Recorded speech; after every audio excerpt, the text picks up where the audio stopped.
night suntan.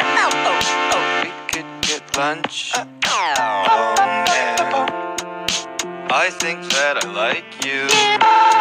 Yeah, but something bugs me about the way you lick your envelope. So I'm out on the block again, so hopped up that I can't pretend. Stay friends, problem that you can't defend. Hands up, feel okay. It's hard to break a day. Stay friends, problem that you can't defend.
Just Monika.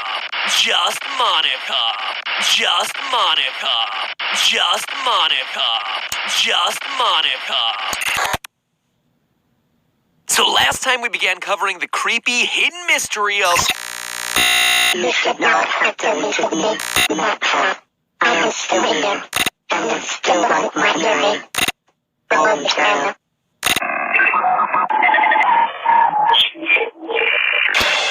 Hello, Internet! Welcome to Game Theory, and my apologies for any technical difficulties we may be having during this series. So in part 1 of this theory, we start to unearth a horror game hidden underneath the cute facade that is Doki Doki Literature Club. We found a letter hidden in plain sight alluding to human experiments and cults, all topics that appear in Yuri's book, The Portrait of Markov, a book that just so happens to have a mysterious eye on the cover. This all led me to concoct a theory that the 4 girls from the club are actually characters from another game. A horror game, in fact, being produced by Team Salvato, and that this is the reason that Monika turned sentient in Doki Doki. Her AI isn't meant to be contained in a mere visual novel game. But today is where things really start to go off the rails as we dive deeper into the Portrait of Markov mystery and cover the game within this game that's itself hiding a 3rd game. Oh yeah, and by the way, if you thought Monika was bad, well then, you should start getting really scared of Yuri. As you'll know if you finish the game, the character files in the game's directory play a huge role in the plot. Monika manipulates and deletes them one by one in her quest to make you love her. And ultimately, you have to delete Monika's file in order to reach the game's true ending. But there's more in these files than just character information. Each of them is a puzzle in and of themselves, left in the game to be solved by the fans. And 2 fans of DDLC in particular stepped up to the challenge. Reddit users MitHost and WarChamp7 dug deep into these files and uncovered their secrets, posting their findings to the R Visual Novels subreddits, and the lore bits they uncovered broke the Portrait of Markov mystery wide open. So the character files on your computer start as .chr files, which isn't a real file format that programs can recognize, but that doesn't mean you can't open them. If you use a text editor like Notepad, you can absolutely see what's inside, and that's exactly what they did, with the text inside each file giving them clues as to what they should be doing next. Something about this visual novel makes me go through puberty. Yuri's file was the easiest to crack. It started as a bunch of random letters and numbers, but that pile of letter vomit was actually text encoded in base 64. It's an encoding technique that converts binary data into text, specifically ASCII text, the same stuff that Bob built his army using a few years ago on YouTube. That may sound like it's really hard to decode, but all you have to do is copy it and paste it into a base 64 decoder, like this one right here. When you decrypt Yuri's file, you'll see that it's actually a short story, a creepypasta which the game's director Dan Salvato confirmed that he wrote over 2 years ago and just stuck in the game as an Easter egg. It's a spooky story to be sure, but it seems to be just that, an Easter egg, a red herring. It is nothing compared to everything else hidden in these other character files. Natsuki's file came next, which, when opened in a text editor, gave the clue that this should be opened as a PNG file. Changing the extension resulted in this odd discolored image. But for anyone who's had some experience playing around with Photoshop, this color scheme may remind you of what happens when you invert the colors on a picture. It produces those signature blues and grays. So reversing that inversion, the picture suddenly starts to look like a real picture. And not just any sort of picture, a face. Rotate the image and wrap that texture around a 3D cone, then look at the cone from above, and it turns into an image of a mysterious blonde woman with whited out eyes. This woman doesn't resemble any of the other characters in the game, or anyone talked about by them. So perhaps then she's a character from the other game being developed by Team Salvato. Maybe it's Alyssa, the girl suffering the strange illness that we heard mentioned in the letter found in the last episode. Monika's character file, when converted into a PNG, turns out to be an image of a ring with a square of black and white static in the middle. But that's not just any static, it's a QR code, was what I initially thought, but nope, it's actually way more complicated than that. And huge compliments to the guys on Reddit for solving this one. It's actually binary, computer language. It's a bunch of ones and zeros, where one number is represented by the color black and the other number is represented by the color white. So what MidHost did was to take those black and white pixels and convert them line by line into strings of binary, then convert that binary sequence into alphanumeric text using an online converter, which resulted in yet another pile of letters and numbers. But these should be starting to look a bit more familiar, right? It's more base 64 code, which, when converted, reveals a note that really starts to bring all this together. Can you hear me? Who are you? I can't see you, but I know you're there. Yeah, you can definitely hear me. You've been watching for a while now, right? I guess I should introduce myself or something. My name is... Actually, that's stupid. You obviously already know my name. Sorry. Anyway, I'm guessing if you were able to put a stop to this, you would have done it by now. I mean, I know you're not, like, evil or anything, because you've already helped me so much. I really should thank you for that. For everything you've done. You're really like a friend to me. So, thank you. So much. I think more than anything else, I really don't want it all to be for nothing. Everyone else is dead. Maybe you already know that. I'm sure you do, actually. But it doesn't have to be that way, right? Well, there's a lot of stuff I don't understand. I don't even know if it's possible for me to understand it, but I know that this isn't my only story. I can see that now, really clearly, and I think everyone else has had that same kind of experience. Some kind of deja vu. It's the third eye, right? Anyway, I could be totally wrong about this, but I really think you might be able to do something. I think you might be able to go back, or however you want to put it, to go back and tell them what's going to happen. If they know ahead of time, then they should be able to avoid it. They should. If they remember their time with me in the other worlds, they should remember what I tell them. Yeah, I really think this might be possible, but it's up to you. I'm sorry for always being so, never mind. I know that's wrong. This is my story. It's time to be an epic hero. Both of us. 2018! Wow, that is a lot to unpack, so let's get to it. First, it seems pretty clear that this was written by Monika, as evidenced by the "you've been watching me for a while now" and "you already know my name" lines. It also seems to be written after Doki Doki's true ending, where she destroys the game. Notice how she comments that there's something you as a player can't stop, something that's killed everyone else, which is why she destroyed the game in the first place. But now come the bizarre parts. She says that she's experienced some sort of deja vu, and that this isn't her only story, supporting the idea that she's coming from somewhere else, perhaps, once again, a different game. And it's not just her either, it's all four of them.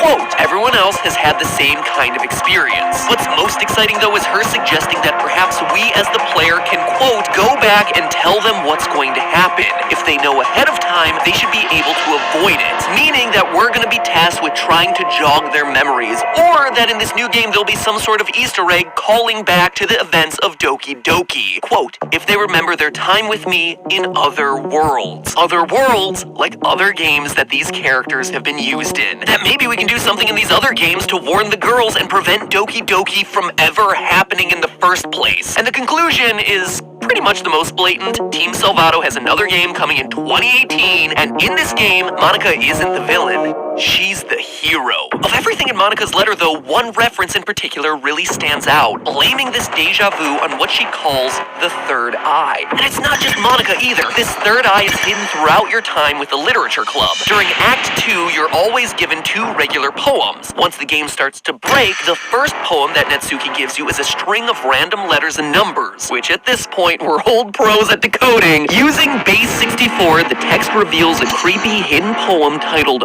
Open Your Third Eye, which describes the narrator taking pleasure in stabbing someone to death. The second poem that Yuri gives you seems, at first glance, to be a huge block of random words, but hidden in plain sight at the end of it is another ominous passage that describes a compulsive stabbing and concludes with the line, quote, the lust continues to linger through my veins. An ache in my muscles stems from the unreleased tension experienced by my entire body. Her third eye is drawing me closer. That's 3 characters now who've brought up this third eye. The same eye that happens to be described on the cover of the portrait of Markov. And remember what Yuri said about the plot of the book last episode. All the people trapped in the human experiments at the religious camp have this trait that turns them into killing machines that lust for blood. That trait is undeniably the third eye. All of this points to Team Salvato's new game being about human experimentation, researching a psychic phenomenon that invokes uncontrollable bloodlust in the people exposed to it. Which brings us to the last piece of the puzzle, Sayori's character file, which is by far the trickiest to decipher. In order to unlock unlock its secrets, you need to convert it into an OGG audio file, which sounds like a lot of random noise at first. But when you open that audio in a visualizer program and then apply a spectrograph to that visualization, you reveal a QR code that, when scanned, takes you to the website projectlibitina.com.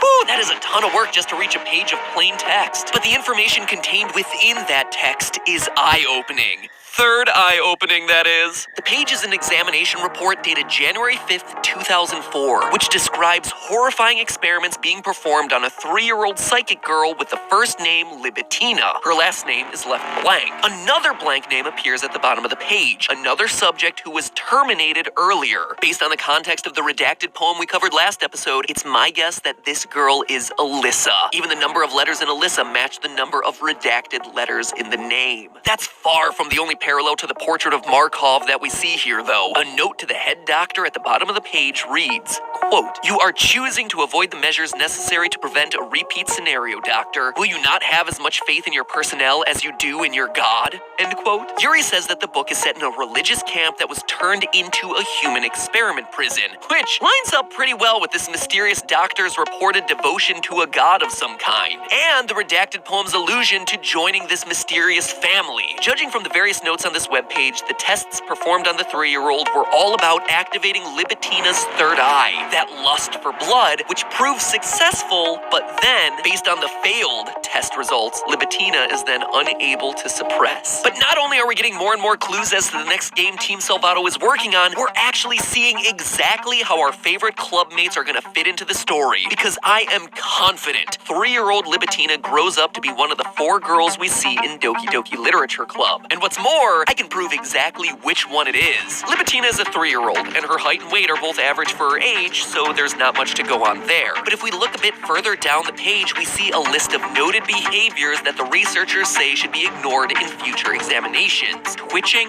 vocal tics, biting, epiphoria, vomiting, screaming, harm to examiner, harm to self, misplaced laughter. There's one character who we see display almost all of these traits during Doki Doki Literature Club, particularly in that second act, Yuri. Once the game bugs out, Yuri's dialogue becomes the most erratic. We repeatedly see her eyes twitching when she talks to us, she screams a fair bit, laughs erratically at a few points, and that bit about self-harm?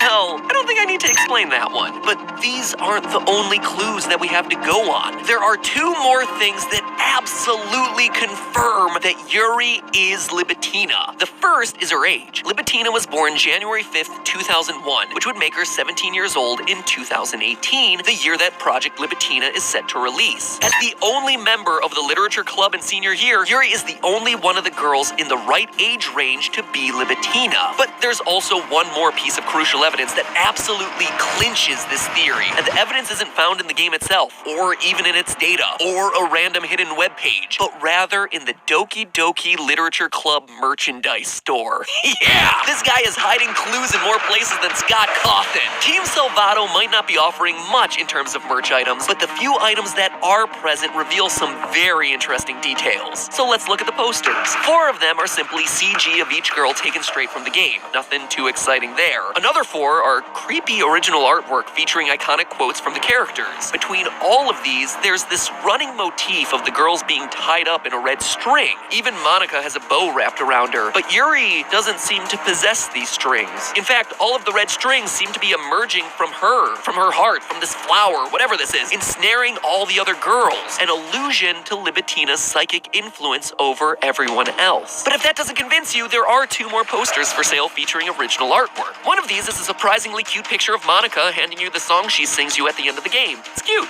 It's very cute. The last poster, called Yuri Unhinged, is a bit different. And when I say a bit different, I mean completely different from anything else in the game or on the site. It shows the quiet bookworm Yuri sitting in the classroom at sunset, toying with a knife. For someone unhinged, her posture seems oddly relaxed, even confident. In fact, it's the most confident we've ever seen her, like she's in full control of the situation. And behind her, we see all sorts of ominous text scrawled on the blackboard. And to her right, we see a poster with a big ol' Illuminati confirmed eye in the middle and the words "Help Me" scribbled along the top. This is the third eye, Yuri's third eye, and this is the only artwork where we see it depicted. Illuminati confirmed, Yuri as Libitina confirmed. Doki Doki Literature Club isn't just a free game made to promote Team Salvato's upcoming horror title, it's a part of Project Libitina. Monika is the upcoming game's protagonist, while Yuri is the monster at the center of the story, Libitina herself. This is why Yuri was so attached to the Portrait of Markov story. It is her story, and the disconnect from being put in the wrong game is the reason that Monika becomes self-aware. But hey, that's game theory.